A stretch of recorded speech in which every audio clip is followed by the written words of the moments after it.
Hi friends, welcome to premium fire facts. ఈరోజు topic ఏంటంటే కూరగాయల అమ్మేవారి నుండి కోటీశ్వర్ల వరకు, మంచి బిజినెస్ మ్యాన్ నుండి బిచ్చగాడి వరకు, పానిపూరి బండి నుండి పాల వాళ్ళకి నీళ్ళ వాళ్ళకి డబ్బులు ఇవ్వాలన్నా తీసుకోవాలన్నా డిజిటల్ ట్రాన్సాక్షన్స్ అంటే ఆన్లైన్ పేమెంట్స్ కి అందరు వాడుతున్న apps PhonePe, Google Pay, Paytm, Amazon Pay and భీమ్. ఈ యూపీఐ యాప్స్ గురించి ఈరోజు తెలుసుకుందాం. అయితే ఈ యూపీఐ యాప్స్ ప్రస్తుత 2025 లెక్కల ప్రకారం market share phone pay 46%, Google pay 33%, Paytm 10%, మిగిలిన అమెజాన్ పే, భీమ్ వంటి యాప్స్ మార్కెట్ షేర్ 11% కలిగి ఉన్నాయి. అయితే డిజిటల్ ట్రాన్సాక్షన్స్ లో ఫోన్ పే నెంబర్ 1 గా నిలబడడానికి వేసిన మాస్టర్ ప్లాన్స్ ఏంటి? ఒకప్పుడు వందల మిలియన్ల కస్టమర్స్ బేస్ ఉన్న పేటిఎం ప్రస్తుతానికి కనుమరుగైపోవడానికి చేసిన తప్పిదాలు ఏంటి? గూగుల్ పే సైతం ఫోన్ పేని ఎందుకు ఎదుర్కోలేకపోయింది? యూపీఐ యాప్స్ ప్రొవైడర్స్ కి, బ్యాంకులకి, అలాగే national payments corporation of India NPCI లాభాలు ఎలా వస్తాయి? ఆగస్ట్ 1 నుండి యూపీఐ యాప్స్ లో ఎలాంటి కొత్త రూల్స్ అమల్లోకి రానున్నాయి? ఇలాంటి ఎన్నో అద్భుతమైన విషయాలు ఈ వీడియోలో తెలుసుకుందాం. ఈ వీడియో ఎండ్ వరకు మిస్ అవ్వకుండా చూడండి, చాలా ఇన్ఫర్మేషన్ ఉంది.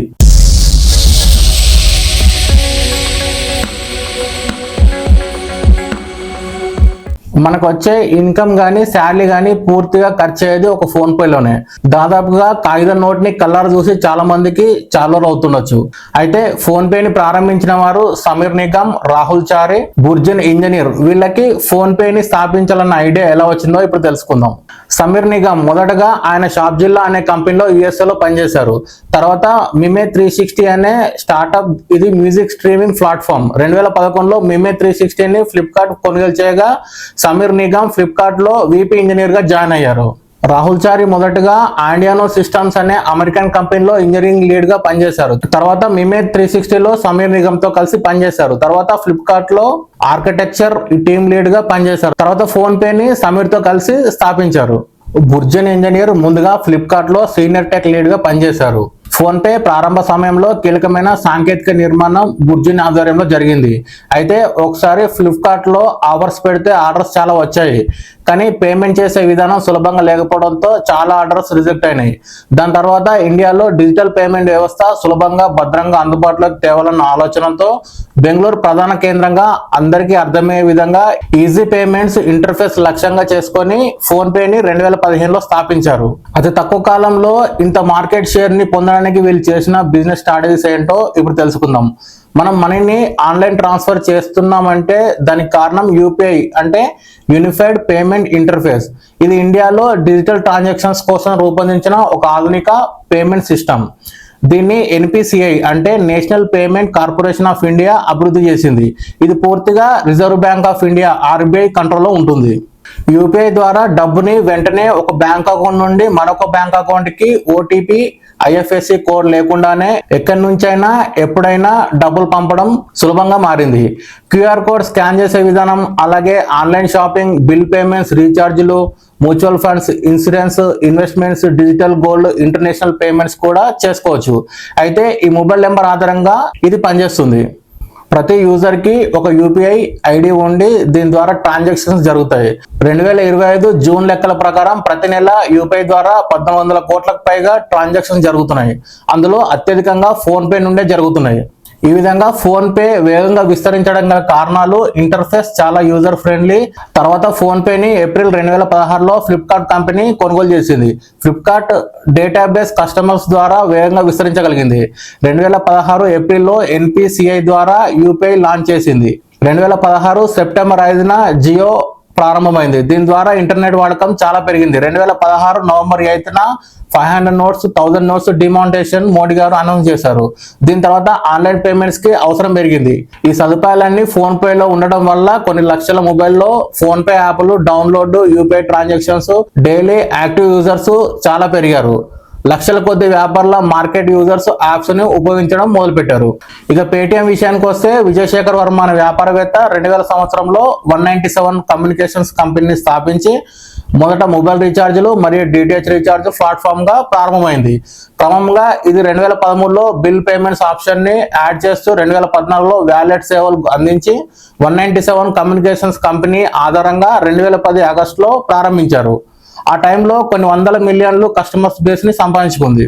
అయితే 2025 వచ్చేసరికి ఫోన్ పే చేసిన ఉప్పేంటి, పేటిఎం చేసిన తప్పేంటి అంటే మామూలుగా డిజిటల్ ట్రాన్సాక్షన్స్ యొక్క business model customers and merchants అంటే చిన్న చిన్న వ్యాపారాల పైన ఆధారపడి ఉంటది. ఫోన్ పే, పేటిఎం ఈ రెండు కూడా. అయితే సాధారణంగా పేమెంట్స్ యాప్స్ వాడే customers main focus UPI transaction కోసమే వాడతారు. Bill payments, travel tickets, mobile recharge, power bill ఇవన్నీ సెకండరీగా వాడతారు. అయితే ఇవన్నీ అందించి ఎక్సలెంట్ యాప్ గా పేటిఎం తయారైంది. కానీ UPI ID add on feature గా డిజైన్ చేశారు. ఫోన్ పే మాత్రం యూపీఐ మీద గట్టిగా ఫోకస్ చేసింది. తర్వాత యాడ్ ఆన్ ఫీచర్స్ గా పై సర్వీసులన్నీ అందించింది. జనాలకి అవసరాలను తీర్చే సింపుల్ అండ్ ఫాస్ట్ ఇంటర్ఫేస్ కావాలి, అది ఫోన్ పే ఇవ్వగలిగింది. పేటిఎం లో అన్ని ఉన్న యూజర్స్ ఇంటర్ఫేస్ సమస్యలు ఇబ్బంది పెట్టేవి. ఇది పేటిఎం పడిపోవడానికి ముఖ్య కారణం. బిజినెస్ ఎక్స్పాండ్ చేసుకోవడానికి పేటిఎం సొంతంగా ఇన్వెస్ట్ చేసుకుంటే, ఫోన్ పే మాత్రం ఈ కామర్స్ రంగంలో అడుగు పెట్టడానికి ఆల్రెడీ ఫేమస్ అయిన అమెజాన్, ఫ్లిప్కార్ట్ కంపెనీలతో డిఎన్డిసి మార్కెట్ తో కొలాబరేట్ అయింది. తర్వాత పేటిఎం మాల్ ని స్టార్ట్ చేసేది, అది సక్సెస్ కాలేదు. ఇక ట్రావెలింగ్ విషయానికి వస్తే రెడ్ బస్, అభిబస్ తో టైఅప్ అవుతే పేటిఎం ట్రావెల్ ని స్టార్ట్ చేసింది. Red bus, AbhiBus out sourcing కాబట్టి ఫోన్ పేకి నష్టమేం లేదు. పేటిఎం ఈ ఫీచర్ ని డైరెక్ట్ గా మెయింటైన్ చేయడం ద్వారా భారీగా లాస్ పేటిఎం కి వచ్చింది. అలాగే ఆర్బీఐ రూల్స్ అండ్ రెగ్యులేషన్స్ సరిగా పాటించలేదు కాబట్టి చాలా రిస్ట్రిక్షన్స్ పేటిఎం పైన ఉంచింది. పేటిఎం బ్యాంక్ పైన కూడా ఆర్బీఐ ఆంక్షలు విధించింది. దీంతో కస్టమర్స్ కి పేటిఎం పైన నమ్మకం తగ్గింది. ఇవన్నీ ఫోన్ పేకి బాగా కలిసి వచ్చాయి. అలాగే మర్చెంట్ వైపు నుంచి ఆలోచిస్తే 2019లో పేటిఎం సౌండ్ బాక్స్ లను ప్రొవైడ్ చేసింది. మళ్ళీ కొంతవరకు కంబ్యాక్ ఇచ్చింది. దీనివల్ల వ్యాపారస్తులు చాలా ఆకర్షితులు అయ్యారు. ఎందుకంటే ప్రతిసారి అమౌంట్ వచ్చిందో లేదో చెక్ చేసుకోవడానికి చాలా ఇబ్బంది ఉండేది. ఇది మంత్లీ ఛార్జెస్ లాగా 120 రూపీస్ లాగా కలెక్ట్ చేసేది. ఇది చూసి ఫోన్ పే కూడా కాపీ కొట్టింది. లేట్ గా అంటే 2022లో ఫోన్ పే కూడా స్మార్ట్ స్పీకర్ బాక్స్ లను విడుదల చేసింది. ఇది 21 భాషలకి మద్దతు ఇచ్చింది. అలాగే 4G కనెక్టివిటీ, వేగవంతమైన ఛార్జింగ్, సమర్థవంతమైన బ్యాటరీ కలిగి ఉంది.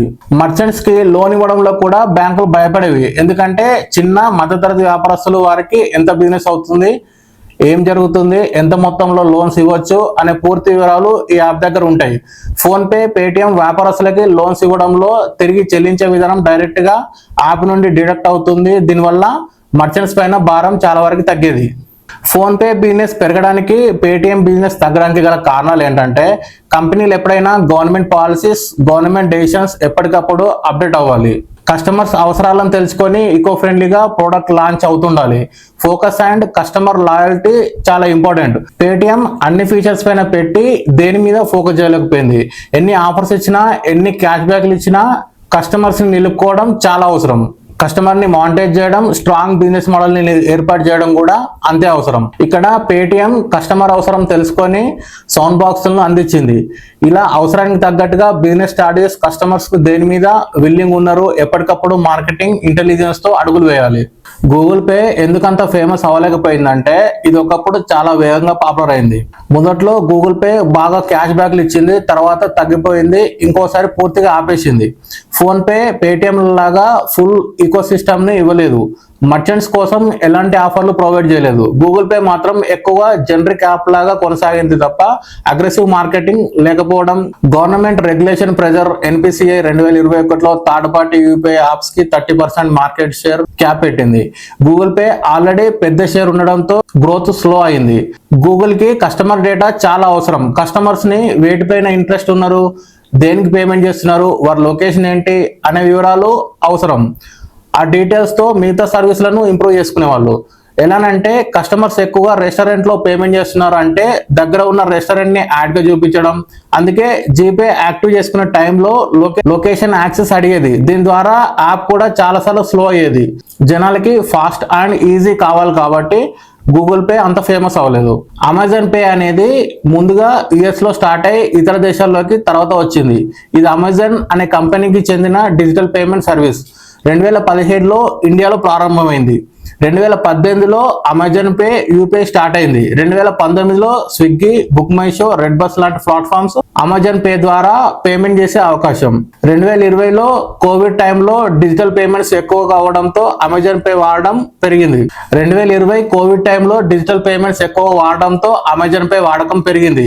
2022 నుండి 2024 వరకు ఫోన్ పే, గూగుల్ పే తో పోటీ పడుతూ యూపీఐ ట్రాన్సాక్షన్స్ తో టాప్ 5 లో నిలిచింది. భీమ్ అంటే భారత్ ఇంటర్ఫేస్ ఫర్ మనీ. ఇది ఒక యూపీఐ ఆధారిత మొబైల్ పేమెంట్ యాప్. దీనిని భారత ప్రభుత్వానికి చెందిన NPCI national payments corporation of India అభివృద్ధి చేసింది. 2016 డిసెంబర్ 30 నాడు భారత ప్రధానమంత్రి నరేంద్ర మోడీ గారు డాక్టర్ బిఆర్ అంబేద్కర్ పేరు మీద ఈ యాప్ ని భీమ్ అని పేరు పెట్టారు. ఇది ఎందుకు పెట్టారంటే 2016 నవంబర్లో డిమానిటైజేషన్, పాత నోట్ల రద్దు తర్వాత దేశంలో డిజిటల్ పేమెంట్స్ అవసరం చాలా పెరిగింది. Google pay, phone pay, Paytm వంటి ప్రైవేట్ యాప్స్ ఉన్నప్పటికీ ప్రభుత్వ ఆధ్వర్యంలో సురక్షితమైన, సులభమైన యాప్ క్యాష్లెస్ ఎకానమీని ప్రోత్సహించడం లక్ష్యంగా సింపుల్ ఇంటర్ఫేస్ 20+ లాంగ్వేజెస్ తో డిజిటల్ ఇండియా అవ్వాలని భారత ప్రధాని నరేంద్ర మోడీ గారు ప్రారంభించారు. అలాగే ఈ యూపీఐ యాప్స్ కి, ప్రొవైడర్స్ కి ప్రాఫిట్స్ ఎలా వస్తాయంటే యూపీఐ ట్రాన్సాక్షన్స్ సౌకర్యవంతంగా చేయడం కోసం phone pay, Google Pay, Paytm వంటి యాప్లు అనేక బ్యాంకులతో కాంట్రాక్టులు చేస్తాయి. ఈ యాప్ ట్రాన్సాక్షన్ జరిగినప్పుడు పేమెంట్ సర్వీస్ ప్రొవైడర్ల ద్వారా కమిషన్, సర్వీస్ ఫీజులు వసూలు చేస్తాయి. మర్చెంట్ పేమెంట్లు బ్యాంకులు లేదా ప్రతి వాణిజ్య ట్రాన్సాక్షన్స్ మీద ఫీజులు వసూలు చేస్తాయి. ఈ యూపీఐ యాప్ రోజుకి అనేక కోట్ల యూపీఐ ట్రాన్సాక్షన్స్ వల్ల అత్యధికంగా లాభం వాల్యూమ్ నుండి వస్తుంది.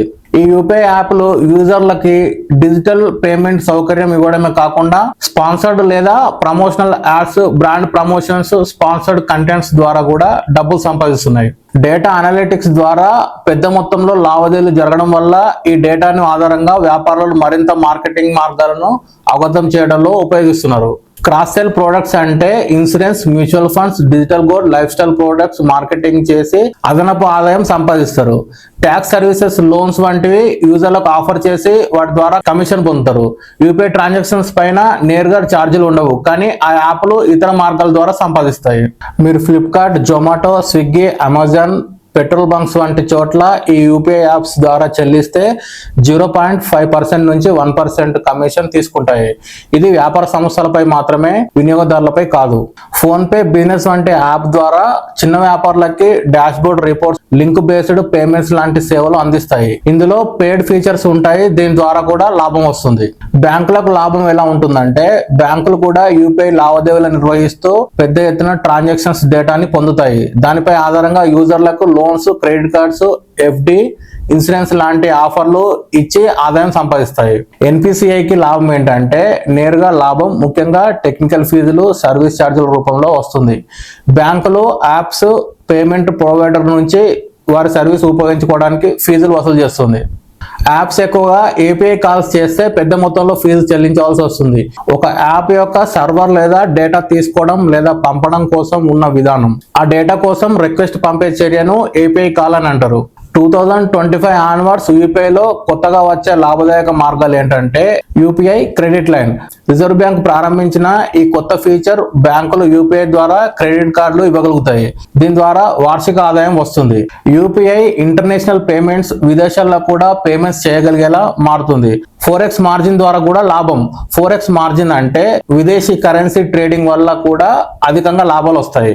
అలాగే ఈ ఆగస్ట్ 1 నుండి కూడా యూపీఐకి కొత్త నియమాలు అమలులోకి వచ్చాయి. అవి ఏంటంటే ప్రతి యూపీఐ యాప్ నుండి రోజుకి గరిష్టంగా 50 సార్లు బ్యాలెన్స్ చెక్ చేసుకోవచ్చు. లింక్డ్ అకౌంట్స్ రోజుకి 20 సార్లు మాత్రమే యాప్ సగటున యూజర్ ద్వారా ఆపరేట్ చేసుకోవచ్చు. ఒక ట్రాన్సాక్షన్ తర్వాత అది స్టేటస్ చూసుకునేందుకు గరిష్టంగా 3 అటెంప్ట్స్, ప్రతి అటెంప్ట్ కి 90 సెకండ్స్ గ్యాప్స్ ఇవ్వాలి.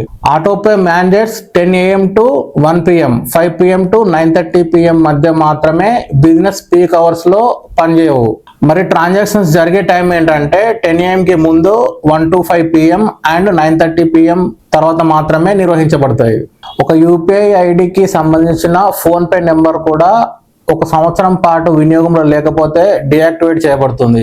సురక్షితంగా ఉండాలంటే మీ నెంబర్ను నిర్లక్ష్యం చేయకుండా యాక్టివ్ లేదా ఇతర నెంబర్కు అప్డేట్ చేయండి. మీరు డబ్బు పంపే ముందు బ్యాంకు రిజిస్టర్ చేయబడిన పేరును చూపించబడుతుంది. రిసీవర్ పేరు డిస్ప్లే చేయాలి. ఇది ఫ్రాడ్లను తగ్గిస్తుంది. ఈ ఫీచర్ కూడా అమల్లోకి వస్తుంది. అలాగే యూపీఐ వాడకం కూడా ఇప్పటివరకు ఉచితమే. జిఎస్టీ లాంటి ఎలాంటి ఛార్జీలు ఉండవు. మర్చెంట్ కి కూడా ఎలాంటి ఫీజు వర్తించదు. అలాగే మీరు ఉపయోగించే యాప్ కొత్త వర్షన్ లో ఈ ఫీచర్స్ అందిస్తుందో లేదో ఒకసారి చెక్ చేసుకోండి. Thank you for watching our videos. చిన్న రిక్వెస్ట్ ఏంటంటే ఈ ఛానల్ ని సబ్స్క్రైబ్ చేసుకోండి. మీ ఫ్యామిలీ ఫ్రెండ్స్ కి కూడా షేర్ చేయండి. కంపల్సరీ లైక్ చేయడం మాత్రం మర్చిపోకండి. Thank you.